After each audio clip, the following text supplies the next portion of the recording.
ಮಕ್ಕಳಲ್ಲಿ ಹುದುಗಿರುವ ಪ್ರತಿಭೆ ಅರಳಲು ಪ್ರತಿಭಾ ಕಾರಂಜಿ ಸೂಕ್ತ ವೇದಿಕೆಯಾಗಿದ್ದು, ಮಕ್ಕಳು ಕೂಡ ಉತ್ಸಾಹದಿಂದ ಪಾಲ್ಗೊಳ್ಳಬೇಕು ಎಂದು ಕ್ಷೇತ್ರ ಸಮನ್ವಯಾಧಿಕಾರಿ ಬಸವಲಿಂಗಪ್ಪ ಹೇಳಿದರು.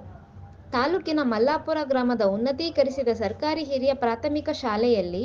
ಜಿಲ್ಲಾ ಪಂಚಾಯತ್ ರಾಯಚೂರು,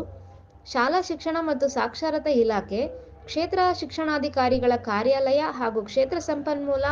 ಕೇಂದ್ರ ಸಿಂಧನೂರು, ಸಮೂಹ ಸಂಪನ್ಮೂಲ ಕೇಂದ್ರ ಪಗಡದಿನ್ನಿ ಸಂಯುಕ್ತಾಶ್ರಯದಲ್ಲಿ ಕ್ಲಸ್ಟರ್ ಹಂತದ ಪ್ರಾಥಮಿಕ ಮತ್ತು ಪ್ರೌಢಶಾಲಾ ವಿದ್ಯಾರ್ಥಿಗಳಿಗೆ 2024-2025ನೇ ಸಾಲಿನ ಪ್ರತಿಭಾ ಕಾರಂಜಿ ಮತ್ತು ಕಲೋತ್ಸವ ಕಾರ್ಯಕ್ರಮವನ್ನು ಉದ್ಘಾಟಿಸಿ ಮಾತನಾಡಿದರು. ಅಕ್ಷರ ದಾಸೋಹ ಸಹಾಯಕ ನಿರ್ದೇಶಕರಾದ ಸಾಬಣ್ಣ ವಗ್ಗಾರ, ರಾಜಶೇಖರ ರೆಡ್ಡಿ ಕಾರಗಿನೂರು, ಗ್ರಾಮ ಪಂಚಾಯಿತಿ ಅಧ್ಯಕ್ಷೆ ಚನ್ನಬಸಮ್ಮ, ಸದಸ್ಯರಾದ ಯಮನಪ್ಪ ನಾಯಕ, ಮಲ್ಲನಗೌಡ ಕೆಂಗುಂಟಿ, ಮುಖಂಡರಾದ ಯಂಕನಗೌಡ ಪೊಲೀಸ್ ಪಾಟೀಲ್, ಬಸವನಗೌಡ ನಿಟ್ಟೂರು, ವೀರಭದ್ರಪ್ಪ ಭಂಡಾರಿ ಸೇರಿದಂತೆ ಅನೇಕರು ಭಾಗವಹಿಸಿದ್ದರು.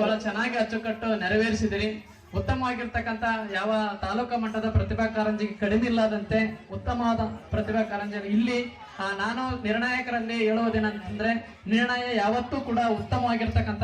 ಪಂಚ ಪರಮೇಶ್ವರನ ಹಾಗೆ ತಮ್ಮ ನಿರ್ಣಯವಾಗಿರಲಿ. ಇಲ್ಲಿ ಬಂದಿರತಕ್ಕಂಥ ನಿರ್ಣಯದ ಪ್ರತಿಭೆಗಳು ಜಿಲ್ಲಾ ಮಟ್ಟದಲ್ಲಿ ತಾಲೂಕಾ ಮಟ್ಟದಲ್ಲಿ ಆಯ್ಕೆ ಆಗುವಂತ ಆ ಪ್ರತಿಭೆಗೆ ಪ್ರೋತ್ಸಾಹಿಸಿ ನೀರೆರಿಯುವಂತ ಕಾರ್ಯಕ್ರಮ ತಮ್ಮಲ್ಲಿ ಆಗ್ಲಿ, ಉತ್ತಮವಾದಂತ ನಿರ್ಣಯವನ್ನು ಮಾಡಿ ಅಂತ ಹೇಳ್ತಾ ಅವಕಾಶಕ್ಕಾಗಿ ವಂದಿಸಿ ನನ್ನ ಒಂದೆರಡು ನುಡಿಗಳನ್ನು ಮುಗಿಸಿ